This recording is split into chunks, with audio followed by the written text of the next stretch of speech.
అన్నా పాలిటిక్స్ కాకుండా పర్సనల్ గా అయితే మీరు చాలా మందికి ఇన్స్పిరేషనల్. ఎందుకంటే ఇంతకు ముందు ఎలా ఉండేవారు, ఇప్పుడు చాలా మారిపోయారు. ఏ సినిమా హీరో చేంజ్ అవనంతగా మరీ అయ్యారు. కానీ అంటే ఇప్పుడు ప్రజెంట్ గవర్నమెంట్ ఉంది కదా, ఈ వాలంటీర్ చాలా పథకాలు ఉన్నాయి, అవి ఇస్తే శ్రీలంక అయిపోయిందని మీరు మీ నాన్నగారు చాలా సార్లు విమర్శించారు. ఇప్పుడు వాటికి 3 times బెటర్ గా ఇస్తా అంటున్నారు. ఇప్పుడు సింగపూర్ ఎలా అయింది? Very good question, very good question తమ్ముడు. తమ్ముడు సూపర్ 6 లో మొదటి హామీ, thank you Guru, sorry, super 6 లో తమ్ముడు ఒక్క నిమిషం అమ్మా, అరే ప్లీజ్ నానా. సూపర్ 6 లో మొదటి హామీ ఏంటి? 20 లక్షల ఉద్యోగాలు కల్పిస్తామని. అప్పులు చేసి సంక్షేమం చేస్తాం కాదు, అభివృద్ధి చేసి అభివృద్ధి వనరులు ఖర్చు పెట్టాలి సంక్షేమానికి. 20 లక్షల ఉద్యోగాలు కల్పిస్తే ఆంధ్ర రాష్ట్ర ఎకానమీ 2 times గ్రో అవుతుంది. మా అంచనా ప్రకారం ఎవ్రీ 8 lakh జాబ్స్ కి డబుల్ అవుతుంది ఆంధ్ర రాష్ట్ర ఎకానమీ. చంద్రబాబు నాయుడు గారు ముఖ్యమంత్రిగా ఉన్నప్పుడు ఆంధ్ర రాష్ట్రం one of the fastest going states in India. అందుకే నేను చెప్పా 20 లక్షల ఉద్యోగాలు కల్పిస్తాం, అభివృద్ధి ద్వారా వచ్చే ఆర్థిక వనరుల్ని పేద ప్రజలకి ఖర్చు పెట్టి వాళ్ళని పేదరికం నుంచి బయటికి తీసుకొచ్చే బాధ్యత తెలుగుదేశం, జనసేన, భారతీయ జనతా పార్టీ ప్రభుత్వం తీసుకుంటుంది. Thank you. రైట్, వీళ్ళంతా చాలా ఉత్సాహం. లోకేష్ గారు ఇద్దాం, ఈ ఉత్సాహం ఇలాగే కొనసాగాలి చివరి వరకు, వీళ్ళు కొనసాగనిస్తారు. ఇద్దాం, డెఫినెట్ గా ఇద్దాం. ఇటువైపు నుంచి సెకండ్ రో నుంచి ఒక ప్రశ్న, సెకండ్ రో నుంచి ఇటువైపు చెల్లి చెప్పమ్మా. అన్నా, నేను డిగ్రీ ఫైనల్ ఇయర్ చదువుతున్నాను. విద్యా దీవెన అని బటన్ నొక్కుతారు కానీ సమయానికి డబ్బులు పడవు. మేము సమయానికి కాలేజ్ లో డబ్బులు కట్టకపోతే మాకేమో హాల్ టికెట్స్ ఇవ్వరు. అలాగే పీజీకి స్కాలర్షిప్ అనేది తీసేశారు. మాలాంటి విద్యార్థులు డిగ్రీతోనే చదువు ఆపేయాలా, పీజీ అనేది చదవకూడదా? దీనికి మీరు ఎలా సహాయం చేస్తారు మాకు? అమ్మా, గతంలో పిల్లలు బాగా చదువుకోవాలి అనుకుంటే స్కూల్ ఫీ రీయింబర్స్మెంట్ టైమ్లీ ఇచ్చేవాళ్ళం, పీజీ ఫీ రీయింబర్స్మెంట్ ఇచ్చేవాళ్ళం. విదేశాల్లో చదువుకోవాలంటే విదేశీ విద్య కూడా ఆనాడు అమలు చేశాం. ఆ పథకాలంతా ఈ ప్రభుత్వం ఆపేసింది. ఒక నెల ఓపిక పట్టి తల్లి ఆపేసిన ఆ స్కీమ్స్ ని మళ్ళీ తిరిగి ప్రారంభించే బాధ్యత మన ప్రభుత్వం తీసుకుంటుంది. మీరు బాగా చదువుకోవాలి, థ్యాంక్ యూ అన్న. మీరు బాగా చదువుకోవాలి. కారణం ఏంటంటే బాగా చదువుకుంటే మంచి భవిష్యత్తు ఉంటుంది, మంచి పరిశ్రమలు తీసుకొస్తాం, నిరుద్యోగులకి పెద్ద ఎత్తున ఉద్యోగాలు ఉపాధి కల్పించే బాధ్యత మేము తీసుకుంటాం. సో విద్యను కూడా ప్రోత్సహిస్తాం, ఇంకో పక్కన పెట్టుబడులు తీసుకొచ్చి ఉద్యోగాలు కూడా కల్పిస్తాం తల్లి. సో ఆపేసిన 3 పథకాలు తిరిగి మేము ప్రారంభిస్తాం. థ్యాంక్ యూ చెల్లి. ప్రతి యువతకి సెకండ్ గ్రూప్ మీ దగ్గరికి వస్తాం. ప్రతి యువతకి లోకేష్ గారు నేను ప్రత్యేకంగా బాధ్యత తీసుకుంటా అనేది మీరు ఇస్తున్న భరోసా. అంటే మీరు ఎలాంటి శాఖలో మంత్రులుగా ఉండబోతారు, లేకపోతే ప్రభుత్వంలో మీరు పోషించబోయే పాత్ర ఏంటి అనే దాని మీద కూడా ఒక చర్చ జరుగుతుంది.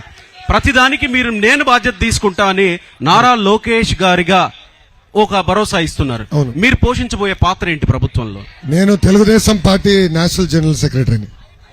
మీరు చూస్తే పాదయాత్రలో నాకు ప్రజలు అనేక వాళ్ళ సమస్యలు చెప్తాం జరిగింది. అవన్నీ మేనిఫెస్టో రూపంలో నేను ప్రజల ముందర పెట్టాం. సో ఫీడ్బ్యాక్ మెకానిజం అనేది నేను ఏర్పాటు చేశాను. సో ఎన్నికల్లోకి అంటే ఈ ఎన్నికల తర్వాత ఎటుగో మన ప్రభుత్వం అధికారంలోకి వస్తుంది. వచ్చిన వెంటనే ఆనాడు ఇచ్చిన ప్రతి హామీ కూడా ఆ శాఖ మంత్రికి పంపిస్తాం, వాళ్ళు అది అమలు చేసే బాధ్యత తీసుకోవాలి. Thank you. ఈ భరోసాకి చప్పట్లు కొట్టాలని అనిపించట్లేదా మీకు? ఈ భరోసాకి రైట్, వస్తా మీ దగ్గరికి వస్తా. ఇటువైపు నుంచి ఇంకో ప్రశ్న తీసుకుందాం. ఎవరమ్మా మైక్ ఎక్కడ? ఇటువైపు నుంచి తీసుకుందాం. ఎవరి దగ్గర ఉంది మైక్? ఇప్పుడు మైక్ వాలంటీర్స్ ఎటు? ఎక్కడ చెల్లి? ఇక్కడ వెనక. నా రైట్ సైడా లెఫ్ట్ సైడా చెల్లి? చెల్లి చెప్పమ్మా. చెప్పు చెల్లి. అన్న, ఇప్పటి వరకు మీరు ఇంతకు ముందు మీటింగ్ లోనే చెప్పారు. తమ్ముడు ప్లీజ్ తమ్ముడు ఇస్తానా ప్లీజ్, ఇంపార్టెంట్లా నాన్న ఫీడ్బ్యాక్ లో సౌండ్ ఇంక్రీజ్ చేయాలి. అది అన్న నేను ఆ మైక్ PE దింపండి. చదువుతున్నాను. అమ్మా ఏం చదువుతుందమ్మా? అన్న నేను PE చదువుతున్నాను. అమ్మా. మీరు ఇంతకు ముందు మీటింగ్స్ లోనూ ఇప్పుడు చెప్తున్నారు ఎడ్యుకేషన్ సిస్టమ్ ని మారుస్తాను అని. యాక్చువల్ గా ఇప్పటి వరకు పీజీ చేసిన బీటెక్ చేసిన అందరూ బయట అడిషనల్ గా కోర్స్ తీసుకొని ఉద్యోగం తెచ్చుకుంటున్నారు. Correct. అలా కాకుండా క్యాంపస్ లోనే చదువుకుంటున్నప్పుడే మాకు ఉద్యోగ అవకాశాలు వస్తే బాగుంటుంది కదా. Correct. మీరు అలా కల్పించగలరా? 100% తల్లి. మన ప్రభుత్వ అధికారంలోకి వచ్చే మొదటి సంవత్సరంలో కేజీ నుంచి పీజీ కరికులం రీవ్యాంప్ చేయాలి, బలోపేతం చేయాలి. అది మేనిఫెస్టోలో కూడా పెడతాం జరిగించింది. We're very serious about it.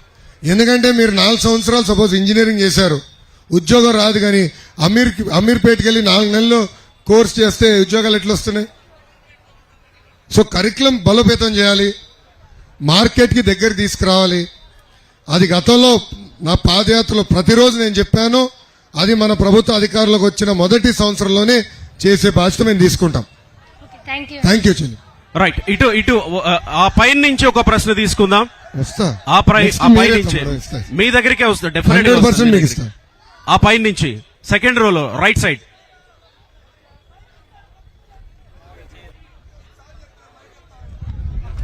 ఎవరు అడుగుతున్నారు? మైక్ ఎక్కడ ఉంది? మైక్ ఇచ్చారా? హలో. చెప్పు తమ్ముడు. Yeah sir, good evening sir. నేను ఇప్పుడు ప్రధానంగా క్రైస్తవులకు సంబంధించిన ఆస్తుల సమస్యల గురించి మాట్లాడడానికి ప్రయత్నిస్తాను. మరి ముఖ్యంగా క్రైస్తవులకు సంబంధించి పర్టికులర్గా వాళ్ళ స్వతహాగా ఆస్తులు లేనప్పటికీ వాళ్ళ క్రైస్తవులకు సంబంధించిన ఉన్న ఆస్తులనే, అంటే విద్యా సంస్థలు కానీ క్రైస్తవ ఎయిడెడ్ విద్యా సంస్థలు ఉన్నాయి కదా, వాటినే ఆస్తులుగా పరిగణించి వాటి యందు ఎంతో ఆనందించే వ్యక్తులుగా క్రైస్తవులు జీవిస్తున్నారు సార్. సో అటువంటి ఆస్తులని కాజేయడానికి ఎంతో మంది ప్రయత్నించారు. ఎంతో మంది ఓకే సార్. తమ్ముడు హలో జీ రా తాత అన్నగారు రండి ఇటు రండి, అన్నగారు రండి ఇటు రండి. చెప్తాముడు. అటువంటి క్రైస్తవుల ఆస్తుల్ని కాజేయడానికి ఎంతో మంది ప్రయత్నించారు. అటువంటి ప్రయత్నాన్ని మేము యువకులంగా మరియు మా సంఘ పెద్దలు అందరూ కలిసి ఆంధ్రప్రదేశ్ వ్యాప్తంగా ఉన్న క్రైస్తవులం అందరం కలిసి ఎంతో ప్రయాసపడి ఎంతో కష్టంతో మా యొక్క క్రైస్తవుల ఆస్తులని మేము కాపాడుకుంటూ వచ్చాం. వాటిలో ముఖ్యంగా క్రైస్తవ ఎయిడెడ్ విద్యా సంస్థలు. అటువంటి విద్యా సంస్థలకి ఇప్పుడు నిధులు అనేది కేటాయించడం ఆపివేశారు.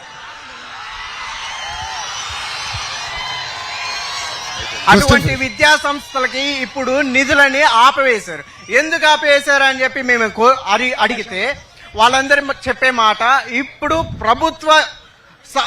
ప్రభుత్వ విద్యా సంస్థలు ఏవైతే ఉన్నాయో వాటిని రీకన్స్ట్రక్షన్ చేశాం కాబట్టి ఇంకా ఎయిడెడ్ ఆస్తులకు సంబంధించిన నిధులు అనేవి ఇవ్వడం జరగదు. కానీ ఒకవేళ ఈ ఎయిడెడ్ సంస్థలకు సంబంధించిన ఆస్తులన్నీ ప్రభుత్వంలో విలీనం కానీ చేస్తే తప్ప ఆ సంస్థలకు సంబంధించిన నిధులు అన్నది మేము ఇవ్వమని చెప్పి బహిరంగంగా చెప్పారు. ఇప్పుడు నిధులు అనేవి నిలిపివేశారు. ఆ ఆస్తులు చూస్తేనేమో ఒక్క ఒంగోలులోనే 400 కోట్ల ఆస్తులు అనేవి క్రైస్తవులకు సంబంధించినవి ఉన్నాయి. వాటినన్నిటిని తీసుకుని వెళ్ళి మేము పర్టికులర్ గా ప్రభుత్వానికి సబ్మిట్ చేస్తే ఇప్పుడు ఆ ప్రభుత్వంలో విలీనమైన ఆస్తులను సెక్రటేరియట్, కలెక్టర్ ఆఫీసులను ఏ విధంగా తాకట్టు పెట్టి మళ్ళీ ఆ ప్రభుత్వ ఆస్తుల లెక్కన వాటిని పరిగణించి మేము మా ఆస్తులుగా భావిస్తున్న అటువంటి ఎయిడెడ్ సంస్థలు కానీ వాటన్నిటిని మేము కోల్పోయే పరిస్థితిలో మేము ఇప్పుడు ఉన్నాం.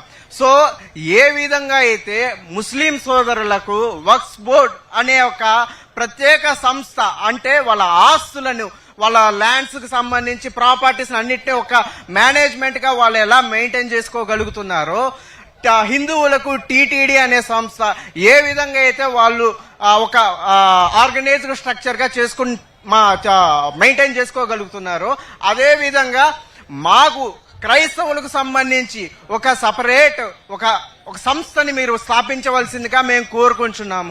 మరి ముఖ్యంగా క్రైస్తవుల్లో బీసీసీ అనే ఎస్సీ వర్గాల నుంచి క్రిస్టియానిటీ పుచ్చుకునే వర్గం ఒకటి ఉంటుంది. ముస్లిం వర్గాల్లో తమ్ముడు ఏమనుకో ఒక చిన్న ప్రశ్న అడగండి, ఎందుకంటే చాలా మంది మాట్లాడడానికి అవకాశం ఇవ్వాలి. దయచేసి ప్రశ్న అడగండి. అయిపోయింది, కంప్లీట్ అయిపోయింది. ఇప్పుడు ముస్లిం వర్గాల్లో ఏ విధంగా అయితే దూదాకులకు సంబంధించిన ఒక వర్గానికి ప్రత్యేకంగా శ్రద్ధ చూపి కోఆపరేషన్ ఇస్తున్నారో, అదే విధంగా క్రైస్తవుల్లో కూడా బీసీసీ అనే ఒక సపరేట్ కోఆపరేషన్, అంటే ఒక కార్పొరేషన్ నియమించి ఒక కోఆపరేషన్ ఇస్తారా అని చెప్పి మేము మిమ్మల్ని కోరుకుంటున్నాం. అదే విధంగా క్రైస్తవుల ఆస్తులకు సంబంధించి వక్స్ బోర్డ్ లాంటి ఒక సంస్థను నిరూపించి మా సంస్థలను మేమే మెయింటైన్ చేసుకునే విధంగా అవకాశం ఇస్తారా అని మేము కోరుకుంటున్నాం అన్న. తమ్ముడు మొదటి ప్రశ్న, ఎయిడెడ్ కాలేజీల గురించి మీరు మాట్లాడారు. ఆనాడు జగన్మోహన్ రెడ్డి గారి ప్రభుత్వం, అంటే ఇప్పుడు అధికారంలో ఉన్న ప్రభుత్వం, కరెక్ట్గా 3 సంవత్సరాల క్రితం అనుకుంటాం, 3 సంవత్సరాల క్రితం ఈ ఎయిడెడ్ వ్యవస్థను మేము తొలగిస్తున్నాం, మేము ఎయిడ్ ఇవ్వమని చెప్పారు. ఆనాడు పెద్ద ఎత్తున పోరాడింది తెలుగుదేశం పార్టీ. కాలేజీకి వెళ్ళి నేను నిలదీశాను. విద్యార్థులు ఈ ప్రభుత్వం నిర్ణయానికి వ్యతిరేకంగా మాట్లాడినందుకు కాలేజ్ లోపలికి పోలీసులు పంపించి లాఠీచార్జ్ చేపించారు ఆ రోజు. సో ఆనాడే నేను హామీ ఇచ్చాను, ఎయిడెడ్ వ్యవస్థని మళ్ళీ తీసుకొచ్చే బాధ్యత మేము తీసుకుంటాము. రెండోది, మీరు ప్రత్యేకంగా కొన్ని విషయాలు నన్ను అడిగారు, నేను మొత్తం వివరాలు సేకరిస్తాను. పక్క రాష్ట్రాలు ఏమైనా చేశారా లేదో తెలుసుకోవాల్సిన అవసరం ఉంది. అది చేయగలుగుతామా లేదా కనుక్కుని దాని తర్వాత నేను స్పందిస్తాను. ఎందుకంటే ఊరికొక హామీ వీధికొక హామీ ఇస్తే నేను కూడా జగన్మోహన్ రెడ్డి గారి లాగా పరదాలు కట్టుకుని రావాలి. ఆ అలవాటు నాకు లేదు. ఓకేనా? Thank you.